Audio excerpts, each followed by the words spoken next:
প্রিয় দর্শক শ্রোতা, আগামী মঙ্গলবার ৩ ফেব্রুয়ারি পবিত্র শবে বরাত। বলুন না সুবহানাল্লাহ। এই বরকতময় রজনীতে মহিলাদের ১২ রাকাত নামাজের সঠিক নিয়ম ও ফজিলত, শবে বরাতের রাতের দোয়া, 10টি জিকির আপনাদেরকে বলে দেব। এ রাতে এ নামাজ ও জিকির যদি করতে পারেন, আল্লাহ সুবহানাহু ওয়া তাআলাকে সন্তুষ্ট করার জন্য, আল্লাহ তাআলাকে রাজি খুশি করার জন্য আল্লাহ তাআলা আপনার জানা অজানা, ইচ্ছাকৃত অনিচ্ছাকৃত সকল ধরনের গুনাহ ক্ষমা করে দিবেন। বলুন না সুবহানাল্লাহ। হযরত আয়েশা সিদ্দিকা রাদিয়াল্লাহু তাআলা আনহা বলেন, একবার রাসূলুল্লাহ সাল্লাল্লাহু আলাইহি ওয়াসাল্লাম নামাজে দাঁড়ালেন এবং এত দীর্ঘ সিজদা করলেন যে আমার ধারণা হলো তিনি মৃত্যুবরণ করেছেন। আমি তখন উঠে তার পায়ের বৃদ্ধা আঙ্গুলি নাড়া দিলাম। তার বৃদ্ধা আঙ্গুলি নড়ল। তিনি সিজদা থেকে উঠলেন এবং নামাজ শেষ করে আমাকে লক্ষ্য করে বললেন, হে আয়েশা, তোমার কি এ আশঙ্কা হয়েছে? যে আমি উত্তরে বললাম, ইয়া রাসূলুল্লাহ, আপনার দীর্ঘ সিজদা থেকে আমার আশঙ্কা হয়েছিল আপনি মৃত্যুবরণ করেছেন কিনা। নবীজি সাল্লাল্লাহু আলাইহি ওয়াসাল্লাম বললেন, তুমি কি জানো এটা কোন রাত? আমি বললাম, আল্লাহ ও আল্লাহ রসুল ভালো জানেন। তখন নবীজি সাল্লাল্লাহু আলাইহি ওয়াসাল্লাম বললেন, এটা হলো অদ্য শাবানের রাত, অর্থাৎ শবে বরাতের রাত। এ রাতে আল্লাহ তাআলা তার বান্দাদের প্রতি মনোযোগ দেন, ক্ষমা প্রার্থনাকারীদেরকে ক্ষমা করে দেন, অনুগ্রহ প্রার্থীদের অনুগ্রহ করেন, আর বিদ্বেষ পোষণকারীদের তাদের অবস্থাতেই ছেড়ে দেন। প্রিয় দর্শক শ্রোতা, আপনি একেবারে নিষ্পাপ হয়ে যাবেন। আপনার সকল গুনাহ আল্লাহ তাআলা এই বরকতময় রজনীর ওসিলায় মাফ করে দিবেন। আপনার তকদির পরিবর্তন হবে।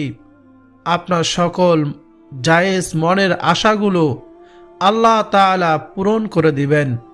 যদি এই রাত্রিতে আল্লাহ তাআলার কাছে ইবাদত করতে পারেন, চাইতে পারেন, ইনশাআল্লাহ। শবে বরাতের রাতে নির্দিষ্ট কোনো নামাজের কথা কোথাও সুস্পষ্টভাবে উল্লেখ নাই। সেজন্য আমরা যেসব নফল নামাজ হাদিস দ্বারা প্রমাণিত এবং যেসব নামাজ বুজুর্গণের দিন পড়েছেন, সে নামাজ, সে ইবাদতগুলি, সেসব দোয়াগুলি, জিকির, আসগার, তাসবিহ, তাহলিলগুলো আজ ধারাবাহিকভাবে আপনাদের সামনে তুলে ধরব, যাতে আপনাদের জন্য গোটা রাত এসব ইবাদত করতে সহজ হয়। প্রিয় দর্শক, আজকে যা যা আলোচনা করব: 6 রাকাত সালাতুল আওয়াবিন নামাজের ফজিলত ও নিয়ম, 2 রাকাত তাওবা নামাজের ফজিলত ও নিয়ম, 2 রাকাত সালাতুল হাজতের নামাজের ফজিলত ও নিয়ম, 4 রাকাত সালাতুত তাসবিহ নামাজের ফজিলত ও নিয়ম, এবং শেষ রাতিতে তাহাজ্জুদ নামাজ পড়ার নিয়ম এবং ফজিলত। এ নামাজগুলি পড়লে, এ জিকিরগুলো করলে, তাসবিহ তাহলিলগুলো আমল করলে গুনাহ মাফ হবে, হায়াত রিজিকে বরকত হবে, সকল হাজত পূরণ হবে, সকল অভাব দূর হবে, সকল দুঃখ কষ্ট বিপদ আপদ দূর হবে, ঋণ থাকলে পরিশোধ করার ব্যবস্থা হবে ইনশাআল্লাহ। প্রিয় দর্শক, মাগরিবের নামাজের পর কি করবেন? যেহেতু এ রাতে সূর্য ডুবার পর আল্লাহ সুবহানাহু ওয়া তাআলা দুনিয়ার আসমানে নেমে আসেন আর ডাক দেন আমাদেরকে, সেহেতু মাগরিবের পর থেকেই মূলত আমাদের ইবাদত শুরু করতে হবে। যেমন ইবনে মাজাহ শরীফের হাদিসে আছে, এদিন সূর্য ডুবার পর আল্লাহ তাআলা পৃথিবীর নিকটতম আকাশে নেমে আসেন এবং বলেন, কে আসো আমার নিকট ক্ষমা প্রার্থনাকারী, আমি তাকে ক্ষমা করব। কে আসো রিজিক প্রার্থনাকারী, আমি তাকে রিজিক দেব। আমি রিজিক দান করব। কে আসো রোগ মুক্তি প্রার্থনাকারী, আমি তাকে রোগ থেকে শিফা দান করব। কে আসো অভাব অনটনের মধ্যে, আমি তার অভাব অনটন দূর করে তাকে রিজিকের ব্যবস্থা করে দেব। ফজরের সময় হওয়া পূর্ব পর্যন্ত তিনি এভাবে আমাদের বিভিন্ন সমস্যার কথা উল্লেখ করে আহ্বান করেন। বলুন না সুবহানাল্লাহ, আল্লাহু আকবার। প্রিয় দর্শক, এই জন্য মাগরিবের নামাজের পর থেকেই আমরা ইবাদত শুরু করে দেব। শবে বরাতের মাগরিবের নামাজ পর 6 রাকাত সালাতুল আওয়াবির নামাজ আদায় করবেন। প্রিয় দর্শক শ্রোতা, এই নামাজের নিয়ত এভাবে করবেন, আমি 2 রাকাত সালাতুল আওয়াবির নামাজ আদায় করিতেছি, আল্লাহু আকবার। তারপর সানা, তারপর আউযুবিল্লাহ বিসমিল্লাহ পাঠ করে সূরা ফাতিহা সম্পূর্ণ পাঠ করবেন। তারপর যে কোনো সূরা দিয়ে, আপনি যে সূরা পারেন সেই সূরা দিয়েই আপনি 2 রাকাত নামাজ আদায় করবেন। সঠিকভাবে ভালোভাবে রুকু সিজদা করবেন। প্রিয় দর্শক, অন্য অন্য সময় যেভাবে নফল নামাজ আদায় করেন ঠিক তেমনিভাবে নফল নামাজের মতো করে নফল নামাজ পড়বেন। প্রিয় দর্শক, এই নামাজ নির্দিষ্ট কোনো সূরা নেই, নির্দিষ্ট কোনো নিয়ম কারণ নেই। এইভাবে 2 রাকাত করে 6 রাকাত সালাতুল আওয়াবিনের নামাজ আপনি আদায় করবেন। এই নামাজের ফজিলত হলো, আওয়াবিন নামাজের ফজিলত সম্পর্কে আম্মার ইবনে ইয়াসির রাদিয়াল্লাহু তাআলা আনহু বলেন, নবীজি সাল্লাল্লাহু আলাইহি ওয়াসাল্লাম বলেছেন, মাগরিবের নামাজের পর যে ব্যক্তি 6 রাকাত নফল নামাজ পড়বে তার গুনাহ ক্ষমা করে দেওয়া হবে, যদিও তার সমুদ্রের ফেনা পরিমাণও হয়। সুবহানাল্লাহ। আব্দুল্লাহ ইবনে আব্বাস রাদিয়াল্লাহু তাআলা আনহু বলেন, ফেরেশতারা ওই সকল লোকদেরকে ডেকে নেয় যারা মাগরিব ও ঈশার মধ্যবর্তী সময় নামাজ পড়ে, আর এ নামাজের নাম সালাতুল আওয়াবিন। হযরত সালেহ রাহমাতুল্লাহি আলাইহি তার পিতা আব্দুল্লাহ ইবনে ওমর রাদিয়াল্লাহু তাআলা আনহু বর্ণনা করেন, নবীজি বলেছেন, যে ব্যক্তি মাগরিবের নামাজের পর 6 রাকাত নামাজ পড়বে 50 বছরের গুনাহ মাফ হয়ে যাবে। বলুন না সুবহানাল্লাহ। প্রিয় দর্শক, এই 6 রাকাত নামাজ কত যে ফজিলতপূর্ণ, কত যে মর্যাদাপূর্ণ। আব্দুল্লাহ ইবনে আব্বাস রাদিয়াল্লাহু তাআলা আনহু বলেন, নবীজি বলেছেন, যে ব্যক্তি মাগরিবের নামাজের পর এ নামাজ পড়বে তার মর্যাদা জান্নাতের উঁচু স্থানে হবে। নবীজির প্রিয় সাহাবী হযরত আবু হুরায়রা রাদিয়াল্লাহু তাআলা আনহু বলেন, নবীজি বলেছেন, যে ব্যক্তি মাগরিবের নামাজের পরে 6 রাকাত নফল নামাজ আদায় করে, মাঝখানে কোনো দুনিয়াবি কথা না বলে, তাহলে সেটা 12 বছর ইবাদতের সমান গণ্য হবে। তিরমিজি শরীফের হাদিস। বলুন না সুবহানাল্লাহ, আল্লাহু আকবার। প্রিয় দর্শক, এ নামাজের সময় হলো মাগরিবের নামাজের পর থেকে ইশার ওয়াক্ত হওয়া আগ পর্যন্ত এই নামাজ পড়বেন। প্রথমে মাগরিবের 3 রাকাত ফরজ নামাজ পড়বেন, তারপর 2 রাকাত সুন্নতে মুআক্কাদা নামাজ পড়ে 2 রাকাত করে এই সালাতুল আওয়াবিনের নামাজ পড়বেন। তারপর কিছুক্ষণ বিরতি দিয়ে জিকির আজগার করে তাসবিহ তাহলিল পাঠ করে দুরূদ শরীফ ইস্তেগফার পাঠ করে আল্লাহ সুবহানাহু ওয়া তাআলার কাছে দোয়া করবেন। দোয়া শেষে ইশারে আজান হয়ে গেলে আপনি ইশারে নামাজ পড়ে ইশারের পর কি আমল করবেন তা আমি বলে দিব। শবে বরাতের রাতে তাওবার নামাজ 2 রাকাত 4 রাকাত পড়বেন। আমাদের গুনাহ হয়ে যায়, সকল গুনাহ থেকে পুত পবিত্র হয়ে শবে বরাতের রাতে আল্লাহ সুবহানাহু ওয়া তাআলার সামনে দাঁড়াতে হবে, তাই তাওবার নামাজ পড়তে হবে। এ নামাজের নিয়ত হলো, হে আল্লাহ, আমি 2 রাকাত তাওবার নামাজ পড়তেছি, আল্লাহু আকবার। প্রতি রাকাতে সূরা ফাতিহার সাথে যে কোনো সূরা দিয়ে 2 রাকাত 4 রাকাত নামাজ পড়বেন। এই নামাজ পড়বেন, ইশারের 4 রাকাত ফরজ নামাজ পড়বেন, তারপর 2 রাকাত সুন্নত পড়বেন, তারপর বেতের নামাজ একটু দেরিতে পড়বেন। কেন? শেষ রাতিতে পড়বেন, আপনি তো সারা রাত জেগে ইবাদত করবেন। তারপর আপনি এই তওবার নামাজটি পড়বেন। এই তওবার নামাজ পড়ার শেষে নিজের সমস্ত জীবনের গুনাহ খাতার জন্য আল্লাহ তাআলার কাছে ক্ষমা চাইবেন, আল্লাহ তাআলার কাছে মাফ চাইবেন। রাসূলুল্লাহ সাল্লাল্লাহু আলাইহি ওয়াসাল্লাম বলেন, যে ব্যক্তি উত্তম রূপে উজু করে এরপর উঠে 2 রাকাত অথবা 4 রাকাত ফরজ নয় এমন সুন্নত বা নফল নামাজ উত্তম রূপে রুকু ও সিজদা করে পড়ে, এরপর সে আল্লাহ তাআলার কাছে ক্ষমা প্রার্থনা করে, সে ব্যক্তিকে ক্ষমা করে দেওয়া হয়। বলুন না সুবহানাল্লাহ, আল্লাহু আকবার। এজন্য অবশ্যই আমরা এই নামাজ তওবার নামাজ পড়ে আল্লাহ তাআলার কাছে ক্ষমা চাইব।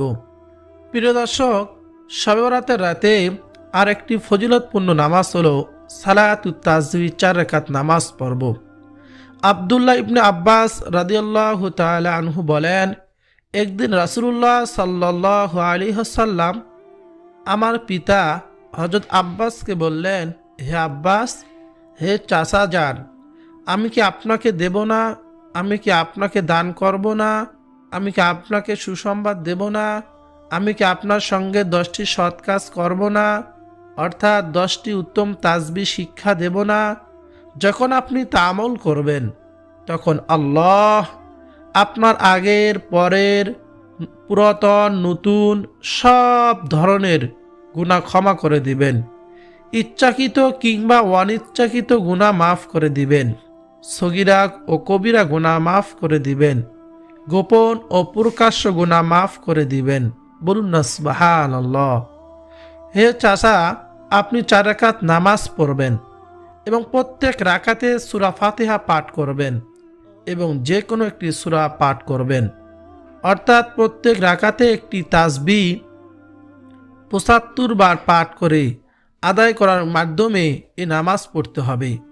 শবে বরাতের রাতে এই বিশেষ সালাতুত তাসবিহ নামাজ কিভাবে পড়বেন সম্পূর্ণ নিয়ম বলে দেব ইনশাআল্লাহ, এবং কি কি তাসবিহ তাহলিল পড়বেন, জিকির আজকার করবেন নামাজ শেষে তাও বলে দেব। এ নামাজ পড়ার নিয়ম ও ফজিলত আপনাদেরকে বলে দেব। এ নামাজ হলো সালাতুত তাসবিহ 4 রাকাত নামাজ। অনেক ফজিলতপূর্ণ নামাজ হলো সালাতুত তাসবিহ নামাজ। প্রত্যেক রাকাতে 75 বার তাসবিহ আদায়ের মাধ্যমে 4 রাকাতে মোট 300 বার তাসবিহ পড়তে হয়। সালাতুত তাসবিহ নামাজের ফজিলতের মধ্যে অন্যতম হলো বিগত জীবনের গুনাহ মাফ এবং অনেক সওয়াব লাভ হয়। সালাতুত তাসবিহ নামাজ পড়ার নিয়ম, প্রিয় দর্শক ভালো করে মনোযোগ দিয়ে শুনবেন। সালাতুত তাসবিহ নামাজ পড়ার নিয়ম, সূরা ফাতিহার সঙ্গে অন্য একটি সূরা মিলানোর পাশাপাশি প্রত্যেক রাকাতে অর্থাৎ সুবহানাল্লাহি ওয়ালহামদুলিল্লাহি ওয়ালা ইলাহা ইল্লাল্লাহু আল্লাহু আকবার এই তাসবিহটি মুখস্থ করে নেবেন। একই তাসবিহ, এই তাসবিহটি 75 বার পড়তে হবে প্রত্যেক রাকাতে। তবে এই নিয়মে 4 রাকাতে মোট 300 বার তাসবিহ পড়ার মাধ্যমে এই নামাজ আদায় করতে হবে। প্রথমে নামাজে দাঁড়িয়ে আপনি নিয়ত করলেন, আমি সালাতুত তাসবিহ 4 রাকাত নামাজ পড়ব, আল্লাহু আকবার। সানা পাঠ করলেন, তারপরে আউযু বিল্লাহ বিসমিল্লাহ পাঠ করলেন। সূরা ফাতিহা পাঠ করার আগে এই তাসবিহটি 15 বার পাঠ করবেন। সূরা ফাতিহা পাঠ করার আগে 15 বার সুবহানাল্লাহি আলহামদুলিল্লাহি ওয়ালা ইলাহা ইল্লাল্লাহু আল্লাহু আকবার। তারপর সূরা ফাতিহা সম্পূর্ণ পাঠ করলেন। অন্য একটি সূরা মিলানোর পর যখন রুকুতে যাবেন, রুকু যাওয়ার আগে এই তাসবিহটি 10 বার পাঠ করবেন। সুবহানাল্লাহি আলহামদুলিল্লাহি ওয়ালা ইলাহা ইল্লাল্লাহু আল্লাহু আকবার, একই তাসবিহ। তারপর আল্লাহু আকবার, রুকুতে গেলেন। রুকুতে গিয়ে এই তাসবিহটি আপনি 10 বার পাঠ করবেন। সুবহানাল্লাহি ওয়ালহামদুলিল্লাহি ওয়ালা ইলাহা ইল্লাল্লাহু আল্লাহু আকবার। তারপর রুকু থেকে সোজা হয়ে দাঁড়ানো অবস্থায় এই তাসবিহটি 10 বার পাঠ করলেন। সামি আল্লাহু লিমান হামিদা বলে দাঁড়ালেন, দাঁড়িয়ে রব্বানা লাকাল হামদ তারপর তাসবিহটি 10 বার পাঠ করবেন। সুবহানাল্লাহি আলহামদুলিল্লাহি ওয়ালা ইলাহা ইল্লাল্লাহু আল্লাহু আকবার। তারপর সিজদা যাবেন আল্লাহু আকবার বলে। সিজদা গিয়ে সিজদা তাসবিহ পাঠ করবেন সুবহান রাব্বিয়াল আ'লা 3 বার। তারপর এই তাসবিহটি সিজদা অবস্থায় 10 বার পাঠ করবেন। সুবহানাল্লাহি আলহামদুলিল্লাহি ওয়ালা ইলাহা ইল্লাল্লাহু আল্লাহু আকবার। তারপর 2 সিজদার মাঝখানে আল্লাহু আকবার বলে বসলেন এক সিজদা দিয়ে। এই বসা অবস্থায় এই তাসবিহটি 10 বার পাঠ করবেন। তারপর আবার দ্বিতীয় সিজদাতে চলে যাবেন আল্লাহু আকবার। দ্বিতীয় সিজদায় গিয়ে সিজদার তাসবিহ পাঠ করবেন সুবহান রাব্বিয়াল আ'লা। তারপর তাসবিহটি পাঠ করবেন সুবহানাল্লাহি ওয়ালহামদুলিল্লাহি ওয়ালা ইলাহা ইল্লাল্লাহু আল্লাহু আকবার। এভাবে দ্বিতীয় রাকাতে দাঁড়িয়ে প্রথম রাকাতের মতো এই নামাজ আদায় করা। 2 রাকাতের পর বৈঠকে শুধু তাশাহুদ পড়ে সালাম না ফিরিয়ে আবার দাঁড়িয়ে যাওয়া। দাঁড়িয়ে বাকি 2 রাকাত প্রথম 2 রাকাতের ন্যায় আদায় করে নেওয়া। এভাবে শেষে 4 রাকাত নামাজে 300 বার তাসবিহটি পাঠ করার মাধ্যমে 1 রাকাত যদি পড়তে পারেন, বাকি সবগুলো একই নিয়মে পড়বেন তাসবিহগুলো। এভাবে শেষ বৈঠকে তাশাহুদ, দরুদ শরীফ, দোয়া মাসুরা পড়ে সালামের মাধ্যমে আপনি নামাজটি শেষ করলেন। অতঃপর রাসূলুল্লাহ সাল্লাল্লাহু আলাইহি সাল্লাম বললেন, হে চাচা, এভাবে যদি প্রতিদিন একবার এ নামাজ পড়তে সক্ষম হন তবে তা পড়বেন, আর যদি সক্ষম না হন তবে প্রত্যেক জুমার দিন একবার পড়বেন। তাও যদি না পারেন তবে প্রত্যেক মাসে একবার পড়বেন। তাও যদি না পারেন তবে প্রত্যেক বছর একবার এই নামাজ পড়বেন। আর যদি তাও না পারেন আপনার জীবনে একবার হলেও এই নামাজ পড়বেন। প্রিয় দর্শক, তিরমিজি, আবু দাউদ, ইবনে মাজা, মিশকাত শরীফের হাদিস। দেখেন কত ফজিলতপূর্ণ নামাজ। আল্লাহ রসুল জীবনে একবার হলেও পড়ার নির্দেশ দিয়েছেন, পড়তে বলেছেন। এজন্য সুতরাং শবে বরাতের রাতে অন্য নফল নামাজ তো আমরা পড়বই, এই 4 রাকাত সালাতু তাসবিহ নামাজ পড়ার সুযোগ আমরা গ্রহণ করব। এটা উত্তম সময় আমাদের জন্য, যেহেতু সারা রাত আমরা ইবাদত করব। এই 4 রাকাত ফজিলতপূর্ণ নামাজ পড়লে বিগত জীবনের সমস্ত জানা অজানা, ইচ্ছাকৃত অনিচ্ছাকৃত সকল গুনাহ আল্লাহ সুবহানাহু ওয়া তাআলা ক্ষমা করে দিবেন। প্রিয় দর্শক, এই যে অবশ্যই আমরা এই নামাজ আদায় করব। এখন আলোচনা করব খুবই ছোট এবং খুবই পরিচিত একটি জিকির সম্পর্কে, তা হলো সুবহানাল্লাহ। হযরত উমর রাদিয়াল্লাহু তাআলা আনহু আলী রাদিয়াল্লাহু তাআলা আনহুর নিকট প্রশ্ন করেছিলেন যে আমরা লা ইলাহা ইল্লাল্লাহ এর অর্থ জানি, কিন্তু সুবহানাল্লাহ এর তাৎপর্য কি? তখন হযরত আলী রাদিয়াল্লাহু তাআলা আনহু জবাব দিয়েছিলেন, আল্লাহ তাআলা এই বাক্যটি নিজের জন্য পছন্দ করেছেন, তিনি এই বাক্যটি দ্বারা সন্তুষ্ট হন। এই বাক্যটি জিকির আল্লাহ তাআলা মহান দরবারে অত্যন্ত পছন্দনীয়। যে ব্যক্তি সুবহানাল্লাহ জিকির করে তার প্রতি আল্লাহ রাব্বুল আলামিন সন্তুষ্ট থাকেন। বলুন না সুবহানাল্লাহ। হযরত সাদ ইবনে আবি ওয়াক্কাস রাদিয়াল্লাহু তাআলা আনহু বলেন, আমরা রাসূলুল্লাহ সাল্লাল্লাহু আলাইহি ওয়াসাল্লামের নিকট ছিলাম। তিনি বললেন, তোমাদের কোনো ব্যক্তি প্রত্যেক দিন 1000 নেকি অর্জন করতে সক্ষম কি? তার মধ্যে একজন বললেন, আমাদের মধ্যে কোনো ব্যক্তি কি 1000 নেকি অর্জন করতে পারবে? তখন রাসূলুল্লাহ সাল্লাল্লাহু আলাইহি ওয়াসাল্লাম বললেন, 100 বার সুবহানাল্লাহ বললে তার জন্য 1000 নেকি লেখা হবে, অথবা তার 1000 পাপ মোচন করা হবে। বলুন না সুবহানাল্লাহ, আল্লাহু আকবার। প্রিয় দর্শক, এই জন্য সুবহানাল্লাহ বেশি বেশি জিকির করব। তারপর যে জিকিরটি করব সেই জিকিরটি হচ্ছে আলহামদুলিল্লাহ। মহান আল্লাহ রাব্বুল আলামিনের শুকরিয়া আদায় করা। মহান আল্লাহ রাব্বুল আলামিন পবিত্র কোরআনুল কারিমে ঘোষণা করেন, আমার যেই বান্দাবান্দি আমার নিয়ামত পেয়ে শুকরিয়া আদায় করে না, আমি তাদের নিয়ামত ছিনিয়ে নেই। আর যদি আমরা নিয়ামত পেয়ে শুকরিয়া আদায় করে আমি তাদের নিয়ামত আরো বৃদ্ধি করে দেই। তাই প্রিয় দর্শক, যখনই আমরা আল্লাহ তাআলার নিয়ামত ভোগ করব তখনই বলবো আলহামদুলিল্লাহ, আলহামদুলিল্লাহ, বেশি বেশি সব সময় জিকির করব। হাসরের ময়দানে এই মিজানের পাল্লাকে ভারী করে দিবে, তাই আমরা বেশি বেশি আলহামদুলিল্লাহ জিকির করব। 3 নম্বরে যে জিকিরটি কথা বলবো, সর্বশ্রেষ্ঠ জিকির লা ইলাহা ইল্লাল্লাহ। এই জিকিরের ফজিলত সম্পর্কে হাদিসে এসেছে। হযরত মুআজ রাদিয়াল্লাহু তাআলা আনহু বর্ণনা করেন, নবীজি বলেছেন, যে ব্যক্তি খালেস অন্তরে একনিষ্ঠতার সঙ্গে লা ইলাহা ইল্লাল্লাহ বলবে সে জান্নাতে প্রবেশ করবে। বলুন না সুবহানাল্লাহ, আল্লাহু আকবার। প্রিয় দর্শক, আল্লাহ তাআলার নৈকট্য অর্জন করার জন্য আল্লাহ তাআলার প্রিয় হাবিব 4টি জিকির আমাদেরকে শিক্ষা দিয়েছেন। এই 4টি জিকির আমরা করব। তা হলো সুবহানাল্লাহি ওয়ালহামদুলিল্লাহি ওয়ালা ইলাহা ইল্লাল্লাহু ওয়াল্লাহু আকবার। তারপর আরেকটি তাসবিহ রয়েছে, তা হলো সুবহানাল্লাহি ওয়া বিহামদিহি। নবীজি সাল্লাল্লাহু আলাইহি ওয়াসাল্লাম বলেন, যে ব্যক্তি সুবহানাল্লাহি ওয়া বিহামদিহি প্রতিদিন 100 বার পাঠ করবে, সমুদ্রের ফেনা পরিমাণও সগীরা গুনাহ থাকলেও তাকে মাফ করে দেওয়া হবে। বলুন না সুবহানাল্লাহ, আল্লাহু আকবার। আর একটি জিকির করব, তা হলো লা হাওলা ওয়ালা কুওয়াতা ইল্লা বিল্লাহ। এই জিকির করলে শয়তানের ওয়াসওয়াসা থেকে আপনাকে আমাকে আল্লাহ সুবহানাহু ওয়া তাআলা হেফাজত করবেন। তারপর আস্তাগফিরুল্লাহ, আস্তাগফিরুল্লাহ বেশি বেশি পাঠ করব। সর্বশেষ 10 নম্বর জিকির হলো বেশি বেশি দরুদ শরীফ পাঠ করব।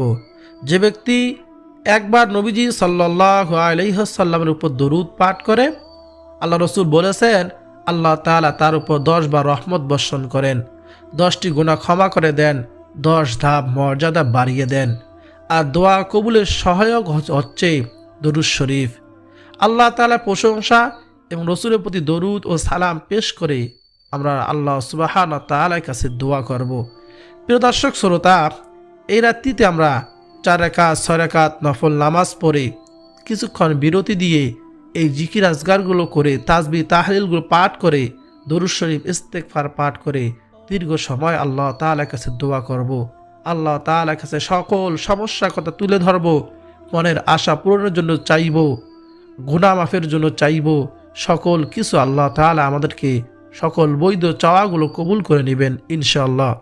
আল্লাহ তাআলা এই পবিত্র শবে বরাতের রজনীতে, বরকতময় রজনীতে বেশি বেশি ইবাদত করার মাধ্যমে অতিবাহিত করার তৌফিক দান করুন, আমিন।